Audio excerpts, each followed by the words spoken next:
ክሳብ ደም ዝፈስስ ምስዳድ እንታይ እዩ? በህልም ጥፍርህን ደም እስከሚፈስ ድረስ እንትን ማለት መቁረጥ ወይም ማለት መሰለህ ጥፍር መቁረጥ ወይም መውጋት ምን ማለት ነው ትርጉሙ? እሺ ጥፍር መቁረጥ ጥሩ ነው በህልም ማለት ነው። ምንም የማይጠቅም ነገርን ማስወገድ ማለት ነው። ግን አንዳንድ ጊዜ አተርፍ ባይ አጉዳይ የሆኑ ሰዎች እንደዚህ አይነት ህልም ያሉ። አተርፍ ባይ አጉዳይ ማለት የሆነ የማይረባን ነገር ለማስወገድ የሚጠቅምን ነገር ማበላሸት ማለት ነው። እና በህይወትሽ ውስጥ አንድ በጣም ዋጋ የሚያስከፍልሽ ነገር ውስጥ ገብተሻል ማለት ነው። እሺ መምህር በህልሜ ስትቆጣኝ አየሁኝ። ምን ብዬ ተቆጣሁሽ? ንስሐ ግቢ ብዬ ነው ወይስ ከዚህ ዞር በይልኝ ብዬ ነው? ይህንን ቼክ ማድረግ ነው። ጻፉ በትክክል ቢያንስ 3 መስመር መጻፍ ያቅታችኋል። ስትቸኩሉ እኮ ነው እኔም ማልፋችሁ ስለምትቸኩሉ ነው። እሺ በእንግሊዝኛ ማን በላቲን በህልሜ የምወደው ሰው የሞተ መስሎኝ ደንግጬ ከዛ ግን ተረፈ።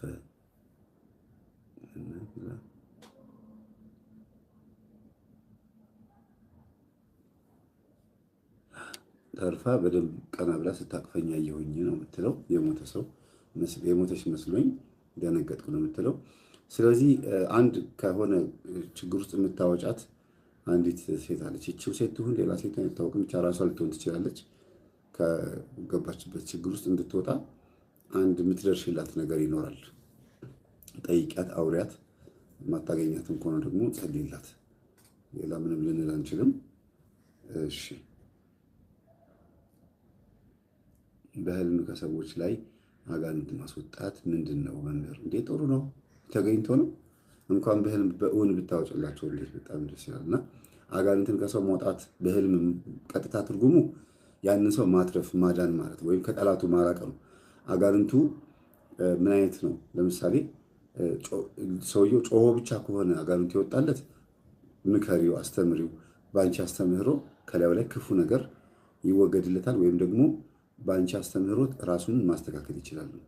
የሆነ ጠላት የሚመስል ክፉ የሆነ ሰው ግን ከአጠገቡ ሲርቅ ካየሽ ከአጠገቡ ካሉ ሰዎች እንዲርቅ መምከር፣ ማስተማር ወይም ቦታ እንዲቀይር ማድረግ አለብሽ ማለት ነው።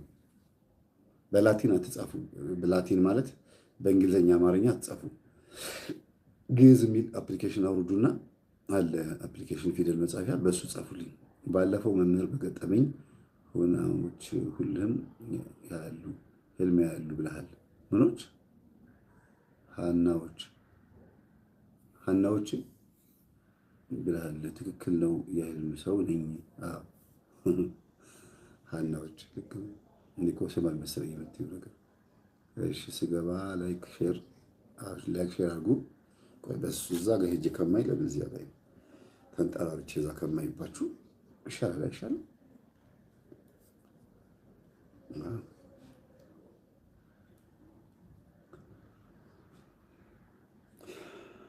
እሺ መምህር በህልሜ ቤተ መንግስት ማነው የቤተ መሰረቱ በህንፃ ሲሰራ አየሁኝ።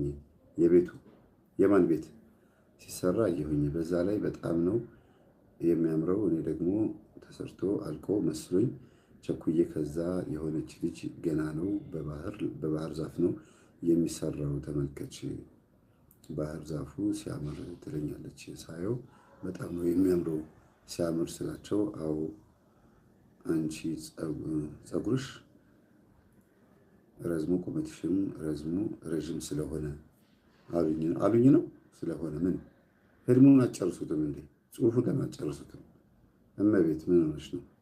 በማንኛውም ቤት ህንፃ ሲሰራ ማየት ጥሩ ነው እና ቸኩለሽ ለመግባት የሞከርሽው ስጋው ደግሞ ለመቀበል ፍላጎት ሊኖርሽ ይችላል፣ ወይም ደግሞ በጣም ጓጉተሽ ሊሆን ይችላል። ግን ቸኩለሽ እንዳትቀበይ። ቤቱ ስጋሽ ነው። ጓጉተሽ ወደ ቤቱ ልትገቢ የነበረው ደግሞ ቤት ገና አላለቀም ማለት ነው። ከዛ ደግሞ ባህር ዛፍ ማለት በህልም ሲታይ ትርጉሙ ብዙ ቢሆንም እዚህ ላይ ግን ትንሽ ያልተውሻቸው አንዳንድ ነገሮች አሉ። ማስቀረት ወይም መጨመር የሚገባሽ ማቆም የሚገባሽ ነገር ሊኖር ይችላል። ዓለምን ያሳያል። ባህር ዛፍ ዓለምን ያሳያል። ስለዚህ ባህር ዛፍ የሚለው ይሄን ነው። ፀጉርሽ ረጅም ስለሆነ ቁመትሽ ረጅም ስለሆነ የሚለው እድሜሽን ነው የሚያሳየው። ፀጉርም ክብር ነው፣ ቁመት መርዘሙ ደግሞ እድሜን ነው የሚያሳየው። ስለዚህ ታገሺ፣ ስጋው ደግሞ ለመቀበል ፍላጎት ቢኖርሽም ታገሺ ማለት ነው። ሌላው ሰላም ላንተ ይሁን መምህር፣ እኔ በህልሜ ቤተ መቅደስ ውስጥ ለቅዳሴ ቆሜ ነጠላ ሳለብስ አንገቴ ስር ተጠምጥሟል። ግን የለበስኩት የአረቦች አብያ ቁጥር ጥቁር ለብሻለሁ። ከዛ ቅዱስ ክቡር የሆነው ቅዱስ ቁርባን ምዕመኑ ተቀብለው ሲጨርሱ እኔን እንድቀበል ይጠብቀኛል። ከዛ እኔ አልተቀበልኩም። በሌላ በር ወጥቼ ጸሎት ቤት ገባሁኝ። የሺ አስናቀ የምትባል ቤት ነች የጻፈችው። እሺ እንግዲህ ቤተ መቅደስ መግባት መቆም ጥሩ ነው። በእግዚአብሔር ፊት በካህን ፊት መቆም ነው። ለቅዳሴ መቆም ማለት ደግሞ በውስጥሽ እጅግ በጣም የተጨነቅሽባቸው ነገሮች አሉ፣ ጊዜዎች፣ ሁኔታዎች ወደ እግዚአብሔር ቤት እንድትሄጂ አልፈቀደልሽ ይሆናል እና ምኞትሽን ሀሳብሽን ያየሽው ሲያስቀድሱ ብዙ ጊዜ በህልም ማየት ለቅዳሴ ምቹ ጊዜ አለማግኘትን ያሳያል እና ወደዛ የምትሄጅበትን መንገድ እግዚአብሔር ያመቻችልሽ። ነጠላ ሳትለብሺ አንገትሽ ስር ተጠምጥሞ የሚታይሽ እንግዲህ ነጠላው አንገትሽ ስር ተጠምጥሟል። ያማት ዝግጁ አይደለም፣ አልለበስሽውም። የለበስሽው ሌላ ልብስ ነው። ስለዚህ አሁን ነጠላ የምትለብሽበት ወቅት ላይ አይደለም ያለሽው። ምናልባት እህታችን አረብ ሀገር ሆነሽ ከሆነ ወይም አውሮፓ ወይም ብቻ ለማስቀደስ ለመጾም ለመጸለይ ጊዜ አላገኘሽ ወይም ቦታ ሁኔታው አልተመቸሽ ሊሆን ይችላል። የለበስሽው የጠመጠምሽው ጥቁር የሙስሊሞችን ምንድን ይባለው እዚህ ላይ አብያን ያለችው እሱን ለብሻለሁ እና የሚቆርቡ ሰዎች አሉ። ልቆርብ ቆም ያለው ግን መቁረብ አልቻልኩም ነው የምትለው። ሰዎች ቆርበው እኔ በሌላ በር ወጣሁኝ ነው የምትለው። ስለዚህ የሚያሳየው ምንድን ነው? ወቅቱና ጊዜው ሲደርስ ነጠላሽን በትክክል እንደ ክርስቲያን ለብሰሽ የምታስቀድሽበት ጊዜ ስለሚመጣ አትቸኩይ። ተስፋን የሰጠሽ እግዚአብሔር አንገትሽ ላይ ነጠላው አለ። የለበስሽው ግን ሃይማኖትሽ የማይፈቅደው ልብስ መሆኑ ማለት ነው። በህልሜ 100 የሳንቲም አንዳንድ ብር ተሰጥቶኝ ኪሴ ላይ አድርጌ ሲሄድ አየሁኝ። እንግዲህ 100 ሳንቲም በአንድ ብር ተሰጥቶኝ ምን ማለት ነው? 100 ሳንቲሞች ነው። 100 ሳንቲሞች አንድ ብር ተሰጥቶኝ ኪሴ ላይ አድርጌ ሲሄድ አየሁኝ። ብቻ ዞሮ ዞሮ ሀሳቡ ባይገባኝም አገላለጽ ስትቸኩሉ ነው እንደዚህ የሚገልጹት እና ምናልባት ልጅ ታገኝ ይሆናል። በጣም ብዙ ሳንቲም ጸጋ ነው። ድፍን ብር ከሆነ ወንድ ልጅ ነው። ዝርዝር ሳንቲም ከሆነ ሴት ልጅ ነች ይባላል በእናቶቻችን። ግን ሳንቲም ብዙ ሳንቲም በእጅ መያዝ ማለት እድሎች አሉሽ። ህይወትሽን ማሳካት የምትችይበት በጣም ብዙ አይዲያዎች፣ ኮንቴንት ክሬት ማድረግ የምትችይበት በጣም ብዙ ነገሮች አሉሽ ማለት ነው። ሀብቶም ወንድ ነው መሰለኝ። ሀብቶም እንደዛ ነው የሚለው። በህልም 2 የባጃጅ ቁልፍ ሰው ሲሰጠኝ አንዱ ቁልፍ የተጣመመ ነበረ ይላል። እንግዲህ ባጃጅ ያለበት አካባቢ ነው ያለው መሰለኝ ወንድማችን፣ ወይ ህልምህ ይሆናል ይሄን ያየኸው። ግን በሚገባን አይደል የሚያሳየን። ባጃጅ ምን እንደሆነ እንኳን የማያውቅ ሰው አካባቢ ላይ ባጃጅን አያሳይም። ስለዚህ ባለህበት አካባቢ በሚገባህ ነው ያሳየው። የባጃጅ ቁልፍ ማለት አንተ የምትፈልገው አንድ ጉዳይ ወይም ደግሞ በአቅሜ ባገኘሁኝ ስራ በሰራሁኝ ብለህ የምታስበው አንድ የሆነ ጉዳይ ጥሩ የሆነ እድል አለ። አንደኛው ቁልፍ ግን ጠማማ መሆኑ የማይሳካ የሞከርከው ሙከራ ወይም 2 ሰዎችን አናገር ከሆነ አንዱ እንደማይሳካ ማሳያ ነው እና ሁለቱንም ተስፋ አታድርግ። አንዱ ጠንክረህ ወጥረህ ያዝ ማለት ነው። መምህር በልቤ ጥርስ ስወልቅ አየሁኝ። ምንድን ነው? አቤት አቤት! እንደው ስትችሉ መስመር እየቆጠባችሁ ነው። የ50 ደብተር ነው የገዛችሁት? ገጽ እንዳይባክን ነው። በጣም ይገርመኛል። መምህር በህልም ጥርሱም ወንድ ነው የወለቀበት? ሴት ነች የወለቀባት? ወይስ የፊት ጥርስ ነው? የውሻ ክራንቻ ነው? መንጋጋ ነው? የታችኛው ነው? የላይኛው ነው? ባለፈው ጥርስ ምን ማለት እንደሆነ ከህልም መፍቻ መጽሐፌ ላይ በደንብ አድርጌ ነግሬያቸዋለሁ። ስትጽፉ አብራርታችሁ ተናገሩ። የፊት ጥርስ ከሆነ ማን እንደሆነ፣ የውሻ ክራንቻ በማን እንደሚወከል፣ ይህም በማን እንደሚወከል ተናግሬያለሁ። ስለዚህ አብራርታችሁ ተናገሩ። ለማንኛውም መምህር እንኳን ደህና መጣህ። አሜን። በህልሜ በጨለማ ወንድ ራቁቱን መጥቶ ሲያቅፈኝ አየሁኝ። ምንድን ነው? እኔ ሁሌም ጅብ ሲያባረኝ አያለሁኝ። እንግዲህ ወንድ ልጅ ማን እንደሆነ ብትናገሩ ጥሩ ነው። በጨለማ ወንድ መጥቶ ሲያቅፈኝ የምታውቂው ሰው ከሆነ ያ ከምታውቂው ሰው አንቺ ጋር የመጣ የሆነ መልእክት አለ። ዝሙት ፈጽማችሁ ከሆነ ዘር ፈሶ ከሆነ የዝሙት መንፈስ አለ ማለት ነው። ወይ በደንብ የምትናፍቂው ሰው ከሆነ የምትወጁ ሰው ከሆነ ያው ፍቅር ነው። ከዛ ውጭ ግን የዝሙት መንፈስ ነው ሊሆን የሚችለው ራቁቱን መጥቶ የሚያቅፍሽ ከሆነ አንዱ ይሄ ነው። ሁለተኛ ደግሞ በሌላ አይነት አፈታት ደግሞ በጣም የተዋረደ ያዘነ በህይወቱ ገበናው የተገለጠ ብዙ ሰዎች የሚያውቁት ምስኪን የሆነ በጣም ምስኪን ሰው ህይወቱ የሚታወቅ ሰው ወደ አንቺ ህይወት ይመጣል። ወይም መቅደስ ነው ስሟ መሰለኝ፣ ወደ አንቺ ህይወት ይመጣል። ስለዚህ ይህን ሰው ልታጽናኙ ልታበረታችሁ ይገባል። መቼም እቀፊው ማለት አይደለም፣ ግን በህልም ማቀፍ ማለት አንድን ሰው ማጽናናት ማለት ነው። እና ጅብ ማባረር ደግሞ የቡዳ መንፈስ አለብሽ፣ የሚከታተልሽ የሰላቢ መንፈስ ወይም የሚቀኛ መንፈስ አለብሽ ማለት ነው። እሺ፣ እኔና እህቴ ተመሳሳይ ያው ኮፒ ፔስት የምታደርጉ ሰዎች እያለፍኳችሁ ነው። እኔ በተራ በተራ ደርስበታለሁ። ያው ይኸውላችሁ እንዲህ እያልኩኝ ቀስ እያልኩኝ ነው ማነበው ያለሁት። ኮፒ ፔስት ካገኘሁኝ እንደዚህ ነው የማልፈው። እንደዚህ አያችሁ፣ በጣም ብዙ ሰው ነው ኮፒ ፔስት እያደረገ ያለው። እሺ፣ በህልሜ ከወገብ በታች ሙሉ ልብስ እና ሰውነት ደም ሆነ። ሙሉ ልብሱ እና ሰውነታ ደም ሆነ። አልገባኝም። ምንም ስለምን እንደሚያወራ አልገባኝም። በህልሜ ከወገብ በታች ሙሉ ልብሴ ለማልኮ የእናንተ ከሆነ የእናንተ ልብስ ከሆነ ደም በደም የሆነ ከወገብ በታች በግፍ የተጨማለቀ የሆነ ኑሮ ነው እየኖራችሁ ያላችሁት። ልብስ ደም ከነካው ስምሽ ይጎድፋል። ወይም ደግሞ ያገባሽው ባል ይሁን ወይ አንቺ በራስሽ ወይም ደግሞ ማን ነው የጻፈው? ወንድ ነው ሴት ነው? ሃይማኖት መሰለኝ። ሃይማኖት ጉልማ ነው የሚለው ቲ ይቀረዋል ዩቲዩብ ላይ ሃይማኖት ጉልማ በለው። ወንድ ይሁን ሴት ይሁን እርግጠኛ አይደለሁም። ደም መንካት ማለት ልብስን ስምህ ይጠፋል፣ ስምህ ይጎድፋል፣ ወይም ትዋረዳለህ። መዋረድ ሲባል ያለ ስም ሊሰጥህ ይችላል፣ ወይም ግፍ ሊያጋጥም ይችላል ማለት ነው። በአጠቃላይ ሱሪ ከሆነ ወይም ከወገብ በታች ከሆነ ማለት ነው። እንደ እፍረትም ነው። በህልም አየር እኛ ሰፈር ሲወድቅ አየር ነው ሲወድቅ አየር ማለት አውሮፕላን ለማለት ነው መሰለኝ። ሲወድቅ ታናሽ እህቴን እኛ ላይ እንዳይወድቅብን እያልኩ አቅፊያት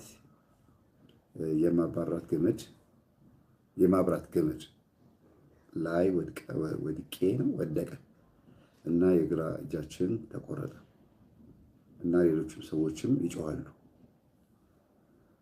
እንግዲህ አውሮፕላን ከወደቀ አንድ በጣም ትልቅ ጸጋ ያላቸው አባት ወይም ጳጳስ ወይም ደግሞ ካህን፣ እናንተ ቤትም አባወራ ሊሆን ይችላል። በጸጋ ከፍ ያሉ በአስተሳሰብም በመንፈሳዊም ከፍ ያሉ አባት አዝነውብናል ማለት ነው፣ ወይም አዝነውባችኋል ማለት ነው። እና እጃችሁ ከተቆረጠ በረከታችሁ አጥታችኋል ማለት ነው። የሆነ ያዘነባችሁ ወይ የረገማችሁ ሰው አለ እና ሌሎችም ሰዎች ይጮሃሉ ማለት በእናንተም ሊሆን ይችላል፣ በወደቀው አውሮፕላን ብቻ። ይሄ የሀገራዊ ህልም ነው ያስታውቃል። ሀገራዊ ወይም ቤተሰባዊ ህልም ነው የሚሆነው። ሀይሚ ነች የጻፈችው፣ ሴት ትሆናለች ብዬ አስባለሁ። እናንተ ቤት ውስጥ አንድ ያዘነባችሁ ትልቅ አባወራ ይኖራል። የእውነት በትክክል እግዚአብሔርን የሚከተል ሰው ከሆነ ይቅርታ አድርግልኝ በሉት። ዛር መንፈስ ያለባቸው ሰዎች ረግሟችሁም ከሆነ ደግሞ በእርግጥ እንደዛ ሊሆን ብዬ አላስብም። ለምን አውሮፕላን ስለሆነ የሚለው አውሮፕላን ብዙ ጊዜ አሞራ፣ ንስር፣ አውሮፕላን በከፍታ ላይ ሲበሩ ማየት በአጠቃላይ በጸጋ ከፍ ያሉ ሰዎች ማለት ነው። ዋርካ፣ ዛፍ ምናምን ከሆነ ደግሞ የቤተሰብ የሰፈር ሽማግሌ፣ አንዳንድ ጊዜ ደግሞ ቅጠል ምናምን የሌለው ዝም ብሎ የደረቀ ዛፍ ከሆነ ደግሞ ያያችሁት ሲወድቅ ያያችሁት ቃልቻ አውሊያ መንፈስ ያለባቸው ወይም የጨረሱ በጣም ከባድ ግፍ ውስጥና ተንኮል ውስጥ ያሉ ሰዎች ማለት ነው። እሺ በህልም ፍሬ ያለው ጤና አዳም ሲሰጠን ምንድን ነው? ይቅርታ መምህር በተደጋጋሚ ስለማይ ነው። ፍሬ ያለው ጤና አዳም በነገራችን ላይ በህልም ጤና አዳም ማየት በቀጥታ ራሱ ጤና አዳም ነውና ህመም ውስጥ ነሽ ያለሽው ወይም ደግሞ ሳምራዊት ነው ስሟ ተሾመ፣ ሳምራዊት ተሾመ ህመም ውስጥ ህመም ሲባል ምናልባት ግዴታ የስጋ ህመም ብቻ ላይሆን ይችላል። ቃሉ የዛ የቅጠሉ ስም ጤና አዳም ነው። የአዳም ጤንነት ማለት ነው። እና የሆነ ያጣሹ ሰላም ወይ ጤና ይኖራል እና ሁልጊዜ ጤናሽን ይስጥሽ ተብለሽ እንድትመረቂ መንገድ ይክፈቺ። ብዙ ሰዎች ወይ እያዘኑብሽ ይሆናል፣ ወይ ደግሞ አልተመረቅሽ ይሆናል፣ ወይ ደግሞ አልጸለይሽ ይሆናል። በተደጋጋሚ ይህን ነገር የምታይ ከሆነ እግዚአብሔር ጤነት እንዲሰጥሽ ጸልይ፣ ለምኝ። በህልም ማር ማየት ለምሳሌ ማር መብላት ትርጉሙ መታመም ነው ይባላል። ለምን ሲባል ማር ለጤና ስለሆነ የሚጠቅመው ሰሞኑን ህመም ስለሚያጋጥምሽ። ለምሳሌ በህልም ምንድን ነው የሚባለው? ቅቤ መቀባት ጉንፋን ይዛል ይባላል አይደል? በህልም ቅቤ የሚቀቡ ሰዎች ጉንፋን ይዛቸዋል ይባላል። ልክ እንደዚህ በተቃራኒ ያሰብን ይመስላል ነገሩ ስታስቡ፣ ግን ተቃራኒ ሆኖ አይደለም። ተግባሩን ነው ማየት እና ማር ማየት ወይም ማር መብላት በህልም ማር ለጤንነት ስለሆነ የሚጠቅመው ታመሻልና ታከሚ ወይም ጸልይ ወይም ተጠመቂ ማለት ነው። እና ህመም እንደሚያጋጥም ማሳያ ነው። እዚጋም ጤና አዳም የሚባለው ጤና ስላጣሽ ያየሽው ህልም ነው ማለት ነው። አይ ጤነኛ ነኝ የምትይ ከሆነ ደግሞ ጭንቀት ካለ ጭንቀቱን ለማስወገድ ጥረት ማድረግ ነው። የጤና አዳም ፍሬ ያለው የጤና አዳም ፍሬ ማለት ደግሞ እጅግ በጣም ጽኑ የሆነ ጸሎት ያስፈልግሻል ማለት ነው። በጣም ጽኑ የሆነ ምናልባት መንፈሳዊ ህይወትሽ፣ አስተሳሰብ፣ ስነ ምግባር በዚህ ላይ ማስተካከል ያለብሽ ነገር ካለ አስተካኪ። ፍሬ ስነ ምግባር ስለሆነ በህልም ፍሬ ደገምሹ በህልም የጣት የወርቅ ቀለበቴ ስሰብረው አየሁኝ። አንቺ ከሆነሽ የሰበርሽው ሃይማኖት ደግሞ ዛሬ ሃይማኖት የሚባል ስሞች በዙ እንዴ! የሚገርም የተለያዩ ሃይማኖት የሚባሉ ይኸው ታችም ሌላ ሃይማኖት የምትባል ደግሞ አለች። ስገቡ ሼር አድርጉ ትላለች ደግሞ ሌላኛው ሃይማኖት። ኧረ ዛሬ እሺ በህልም የጣት የወርቅ ቀለበቴን ስሰብረው አየሁኝ። ከባለቤትሽ ጋር እንዳትለያይ፣ ከአንቺ የሆነ ሀሳብ እንዳይመጣ ተጠንቀቂ። አንቺ ከሆንሽ የሰበርሽው የመፋታት ሀሳቡ ከአንቺ ነው የሚመጣው። እንደገናም ደግሞ የምትፋቱበትም ምክንያት የሚነሳውም ከአንቺ ነው እና የጸብ ምክንያት እንዳትሆኚ፣ የትዳርሽ መበተን ምክንያት እንዳትሆኚ ባልሽ የማይወደውን ነገር ባታረጊ። ወንድ ከሆንክ ደግሞ ሚስትህማ ያው ሃይማኖት የወንድም ስም ሊሆን ይችላል፣ ግን ሚስትህ የማትወደው ነገር ባታረግ እና ተጠንቀቅ ማለት ነው። ይሄ ነው። አንድ ሰው የሲጋራ ሱስ የሽጋራ ነው ያሉት፣ ያው ትግርኛ ወደ ትግርኛ ጠጋ ሲል ነው። ዘመንፈስ ቅዱስ የሚባል ሰው የሲጋራ ሱስ መንፈስ ከሱ ወጣ። የሲጋራ ሱስ መንፈስ ከሱ ወጣ። በኋላ ግን ስጋው ይለምደዋል ማለት ምን ማለት ነው? ማለት ነው ጥሩ አድርገህ ብታብራ። አንቺ ራስሽ ጥሩ አድርገሽ ሳትጽፊ እንዴት አድርጌ ጥሩ አድርጌ ላብራራው? እንዴት አድርጌ ጥሩ አድርጌ ላብራራው? ግን ድምጼ ይሰማ ነበር። ማይኩን እስካሁን ድረስ እዚህ ጋር አላደረኩትም ነበር፣ ታች ነበር። እሺ መጀመሪያ እንጂ ጥሩ አድርገሽ ጻፊው እንጂ እናት። እሺ መምህር በህልሜ ብዙ ሰው ተሰብስበው ተቀምጥ ነው የሚለው። አንዷ ሴት ለማለት ነው። ኧረ ተው እንደው አንድ ፊደሉን እንኳን አየት አድርጉት። ከጻፋችሁ በኋላ ፊደሉን አንድ አየት አድርጉት። አንዷ ሴት ነይ ትለኛለች። ሄጄ አንተ ግባ ተቀመጥኩ። እሺ አጠገቧ ተቀመጥኩኝ። ከዛ እጄ በውስጥ ተደካክሮ ምንድን ነው? ይቅርታ በቃ እያለፍኩት ላምብበው። ሌላኛው ጋር ሂድ። ስማይል ሴንተር ባለቤቴ በአልጋችን ላይ ማንነቷ ከማትታወቅ ትንፋሽ ብቻ ካላት መንፈስ ጋር ሲማግጥ በህልሜ አየሁኝ። እኔ በስላሴ ስም እየገሰጽኩኝ እጸልይ ነበረ። በወቅቱ የጸሎት ቤታችን በር ክፍት ነበረ። በኋላም ባለቤቴ ጥሎኝ ሲወጣ እህቴን ደግሞ ኩሽና ውስጥ አየኋት። እኮ ህልም ነው ሙሉ የጻፍሽው ህልም ከሆነ ነው የምተረጉመው። አሁን ህልሙ የትኛው እንደሆነ እውኑ የትኛው እንደሆነ አይታወቅም። አንዳንድ ሰዎች ህልሙን ከጻፉት በኋላ ቀጥለው ኖርማሉ ይጽፉታል። ከእንቅልፌ ስነቃ ብለው አይቀጥሉትም። አሁን አየሁ ሲማግጥ አየሁ ካለች በኋላ እኔም በስላሴ ስም እየገሰጥኩኝ እጸልይ ነበረ ካለች በኋላ በወቅቱ አለች። ህልም ይሁን አይሁን አላውቅም። አሁን ከዚህ በኋላ በወቅቱ የጸሎት ቤታችን በር ክፍት ነበረ። ከተነሳች በኋላ ነው? ከእንቅልፍ ከነቃች በኋላ ነው? በኋላ ባለቤቴ ጥሎኝ ሲወጣ እህቴን ደግሞ ኩሽና ውስጥ አየኋት። በእውን ይሁን በህልም አላውቅም፣ ግን በህልም ከሆነ ልትጸልይ ይገባል። ይሄ ነው ማለት ቢከብደኝም ግን ልትጸልይ ይገባል። የዝሙት መንፈስ በባለቤትሽና በእህትሽ መካከል እንዳለ ያሳያል። በጣም ከባድ ነው። ትንፋሽ ብቻ ካላት መንፈስ ጋር ሲማግጥ ማለት በልቧ ብቻ የምትወደው በዝሙት ከእሱ ጋር መተኛት የምትፈልግ አይነ ጥላ የምትሆን ትችላለች። የእህትሽ መንፈስም ሊሆን ይችላል፣ አይታወቅም። ፈተና ውስጥ ገብተሽ እንዳይሆን ይህንን ቼክ አድርጊ፣ አጣሪ፣ ጸሎት አድርጊበት። በግልጽ መናገር ይከብዳል አንዳንዴ። በህልሜ ጸሎት ቤት በጣራ በኩል አይጥ ሊገባ ሲል አየሁ። መብራት ሳበራ አይጡ መሸሽ ይጀምራል። በር ከፍቼ ሳየው ከርቀት በጣም ጥቋቁር 2 ድመት ወደ እኔ መምጣታቸውን ትተው የመብራቱን ብርሃን ሲያዩ ይቆማሉ። ምንድን ነው አለች። አይጥና ድመት አይዋደዱም። እዚህ ጋር ግን ምንም አልተባባሉም። በህልሜ በጸሎት ቤት የጣራ በኩል አይጥ ሊገባ ሲል አየሁ ማለት ጸሎትሽን እንድታቋርጪ፣ ጸሎትሽ እንዳይጠቅምሽ ወይም እንድትጠራጠሪ፣ በአጠቃላይ መንፈሳዊ ህይወትሽን እንድታቋርጪ በአይጥ የተመሰለው የምቀኛ የሰላቢ ወይም የቤተሰብ የቡዳ መንፈስ ሊሆን ይችላል። እንደ አይጥ ሾላካ የሆነ ተንኮለኛ የሆነ ሰው እያሴረብሽ እንደሆነ ያሳያል። አይጡ ሊገባ ሲል ያየሽው ማለት ነው። መብራት ሳበራ አይጡ መሸሽ ይጀምራል።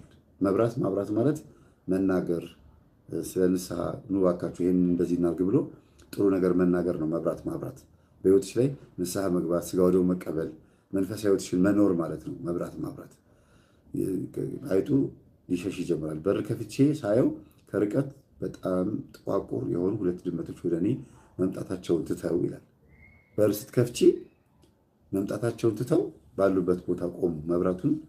የመብራቱን ብርሃን ሲያዩ ይቆማሉ።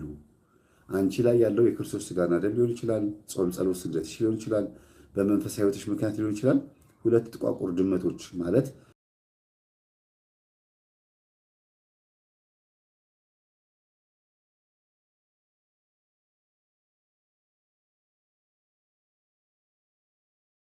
በአንቺ ህይወት ውስጥ ያሉ በቤተሰብ ውስጥ ማን እንደሆኑ አይታወቁም። አስመሳይ የሆኑ ሰዎች በህይወትሽ ውስጥ አሉ። እነሱን ማስወገድ ነው። በድመት የተመሰለ የራስሽ ባህሪ ጸባይ ሊሆን ይችላል፣ ወይ ቤተሰብ ውስጥ ያለ ሰው ወይ ደግሞ ጓደኛ ሊሆን ይችላል። ከርቀት በቃ አንፈልጋትም፣ ወደ እሷ አንቀርብም ብለው በር ስትከፍቺ አንደበትሽን፣ በር ማለት አንደበት ነው ባይዘው፣ መናገር ስትጀምሪ ባሉበት ይቆማሉ። በስላሴ ስም ስራህን አቁም ስትዩ ይቆማል ማለት ነው። ይሄ በጣም ደስ የሚል ነገር ነው። ማን ነው ስሟ? ምንሻክ ሸዋ ነው መሰለኝ። ሸዋ ነው የሚለው፣ ሸዋ የሚል ስም ያለት። እሺ ኤፍታህ ምስጢረ ስላሴ በአማርኛ በስርዓቱ ጻፉ እያለቻችሁ ነው። ትክክል ናት።